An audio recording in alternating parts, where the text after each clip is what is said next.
Un jeune père était littéralement en train de se noyer. Accompagné de ses 2 enfants et de son beau-père, il était parti se promener autour d'un lac. Ils étaient entourés de majestueuses montagnes couvertes de pins.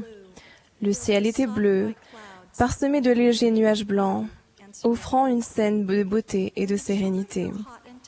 Quand leurs enfants ont commencé à avoir chaud et à être fatigués, les 2 hommes ont décidé de les mettre sur leur dos et de parcourir à la nage la faible distance qui les séparait de l'autre côté du lac. Cela semblait facile, mais bientôt le père a commencé à se sentir tiré vers le bas et tout est devenu très lourd. L'eau l'entraînait vers le fond du lac. Il a été pris de panique. Comment parviendrait-il à rester à la surface?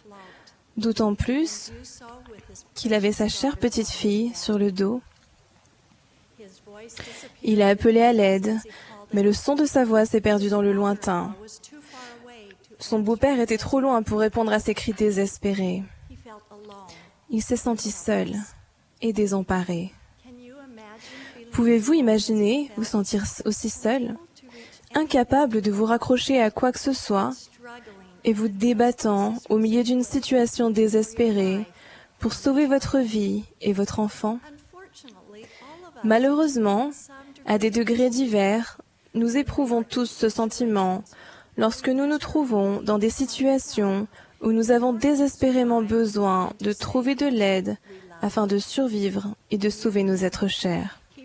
Proche de la panique, il s'est rendu compte que ses chaussures remplies d'eau l'alourdissaient.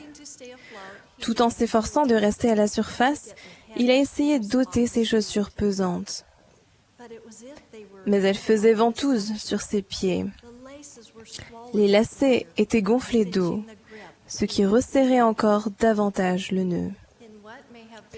Dans ce qui a pu lui sembler sa dernière tentative désespérée, il est parvenu à arracher ses chaussures qui, cédant enfin, ont sombré rapidement au fond du lac.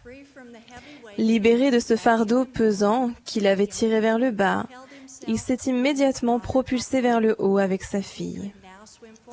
Il a alors pu se remettre à nager pour retrouver la sécurité de la rive de l'autre côté du lac. Nous pouvons parfois tous avoir l'impression de nous noyer. La vie peut être pesante. Nous vivons dans un monde bruyant et affairé. Si nous ne faisons pas attention, les choses de ce monde peuvent prendre la place des choses de l'esprit.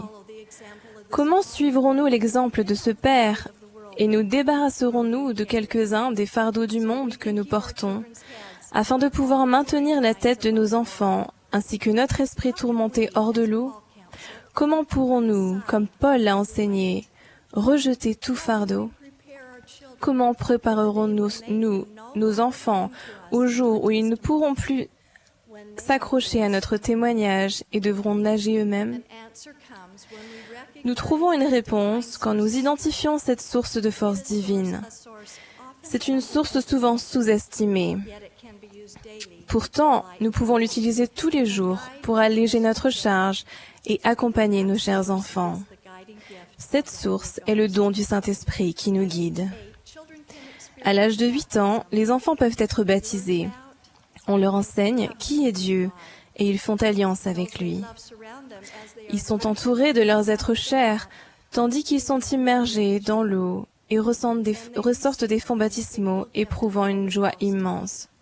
Puis ils reçoivent le don ineffable du Saint-Esprit, qui les guidera constamment s'ils vivent de manière à recevoir cette bénédiction.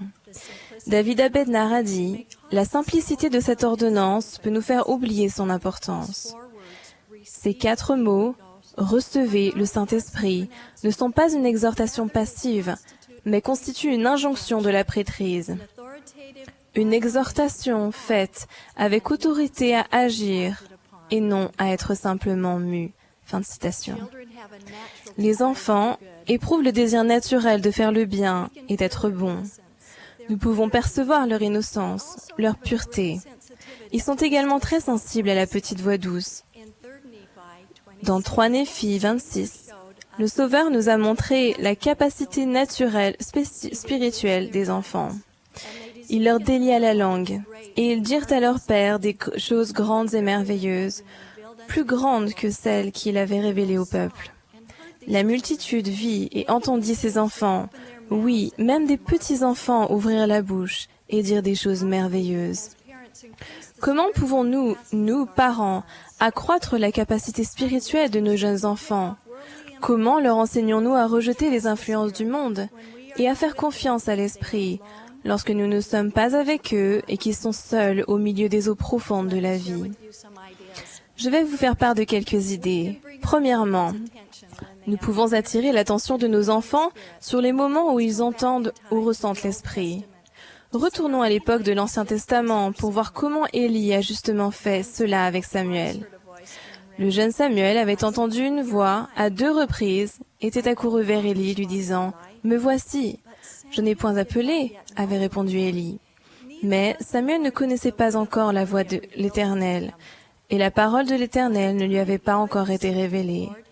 La 3e fois, Élie comprit que le Seigneur appelait Samuel, et il dit alors au jeune garçon de répondre « Parle, Éternel, car ton serviteur écoute. » Samuel commençait à ressentir, reconnaître et écouter la voix du Seigneur.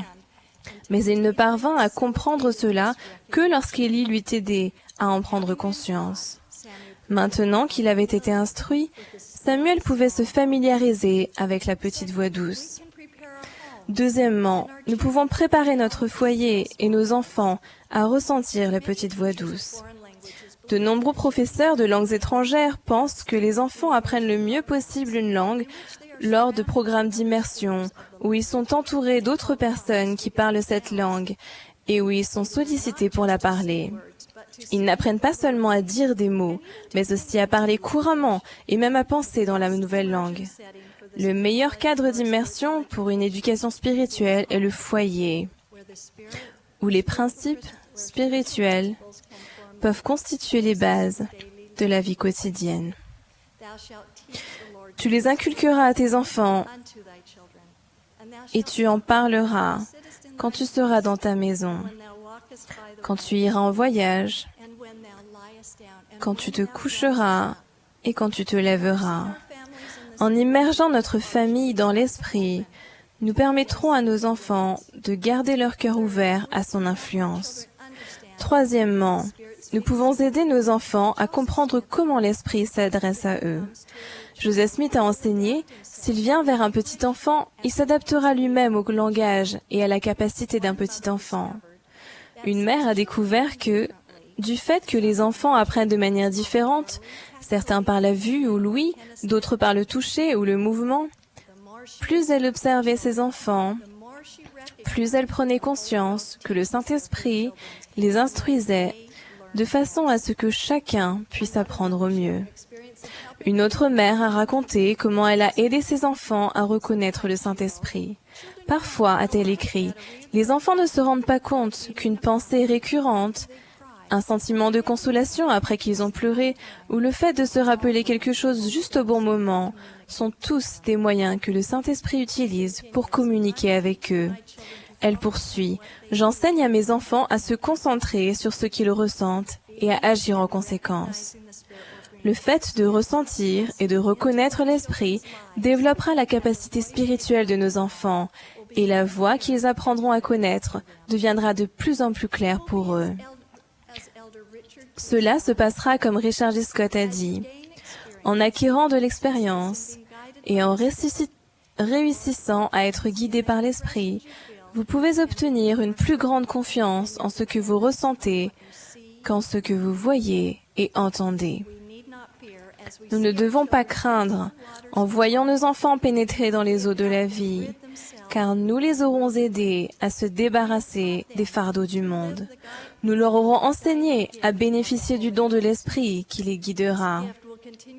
S'ils recherchent ce don et suivent les directrices de l'esprit, il continuera à alléger le fardeau qu'ils portent et les ramènera à leur foyer céleste. Au nom de Jésus-Christ. Amen.